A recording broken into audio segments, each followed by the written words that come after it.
Hello and welcome back to What Am I Tolkien About? If you haven't watched the Riddle 9 video yet, don't be hasty. There's a link in the description. That being said, spoiler alert, this is a riddle answer video.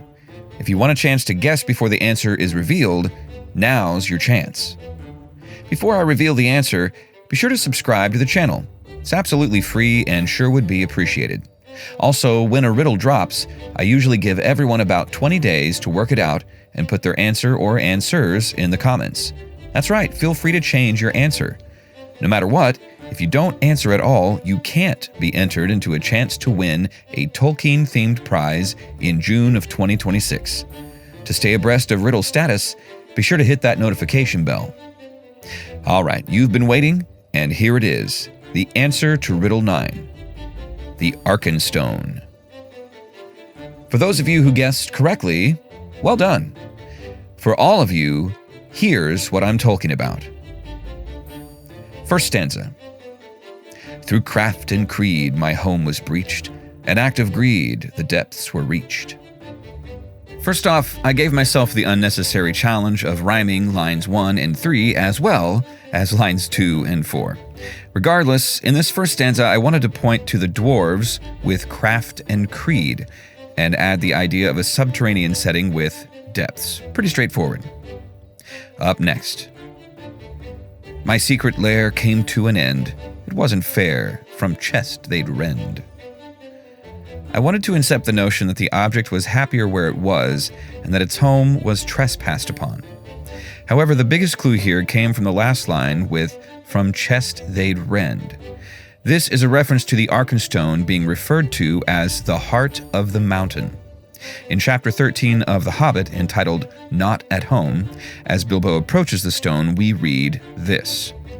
Bilbo was climbing the great mound of treasure. Soon he stood upon the top and still went on. Then they saw him stop and stoop for a moment, but they did not know the reason. It was the Arkenstone, the heart of the mountain. So Bilbo guessed from Thorin's description, but indeed there could not be two such gems, even in so marvelous a hoard, even in all the world. To the next. Presented strong, to first of line, an heirloom long, a kingly sign. In this stanza, we move beyond just being a dwarven connection into a royal one as well. The first of line I mentioned is Thrain the First. It was an heirloom of the line of Durin and a sign of the right to rule, so to speak. Onward. Though plainly shown, not I who draws to lonely throne his quake and claws. S-H-O-N-E was a purposeful spelling. In chapter 13 of The Hobbit, the Arkenstone is described in the context of how it reflects light. The passage reads, "The great jewel shone before his feet of its own inner light." Line 3 uses lonely to clue the viewer to the lonely mountain. Line 4 is a reference to Smaug. Moving along. He sought what was more blonde of hue, that gleam gave cause his wrath to spew. This is continuing the reference to Smaug. He was notably less interested in the Arkenstone than the treasure as a whole. The blonde hue is that of gold, specifically. And next. And his was one of chiefly name, their lease had run, new tenant came.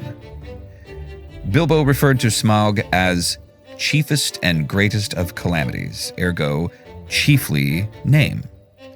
There is referring to the dwarves and how Smaug essentially kicked them all out and became said new tenant. Next. Then lost amid disheveled horde, a stranger hid, volcano snored. In the first line, the object is speaking of himself with no special placement among the rest of the treasure. The stranger mentioned is Bilbo. The volcano is a metaphorical reference to Smaug. Onward. I'm found, you see, by one with scent, unknown to he with flamed intent. In this stanza, the object claims to be found by Bilbo. He mentions that his scent is unknown to the one with flamed intent. Smaug says in chapter 12, You have nice manners for a thief and a liar. You seem familiar with my name, but I don't seem to remember smelling you before. All right, up next. A riddle bout some hills I glean, a little tout of one unseen.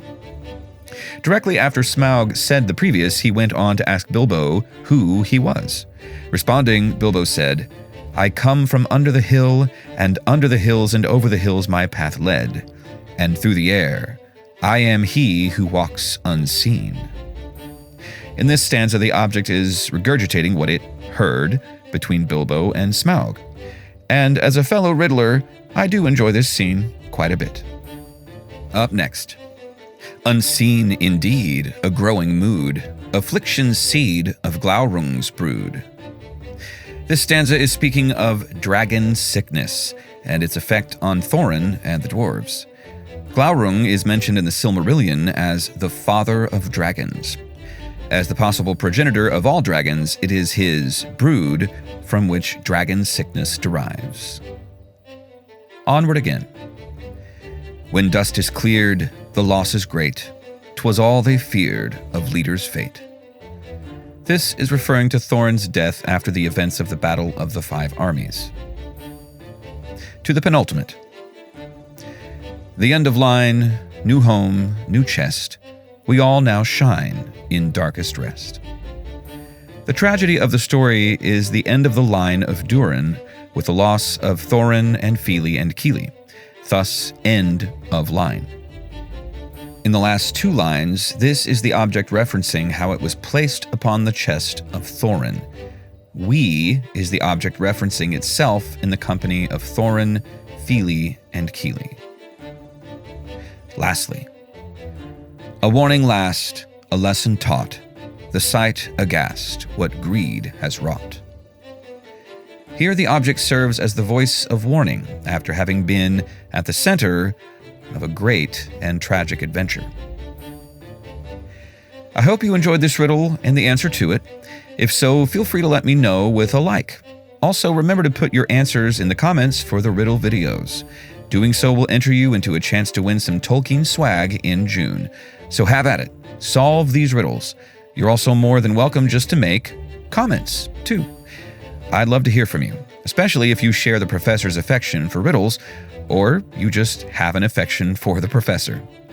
In the meantime, farewell, and may the blessing of elves and men and all free folk go with you.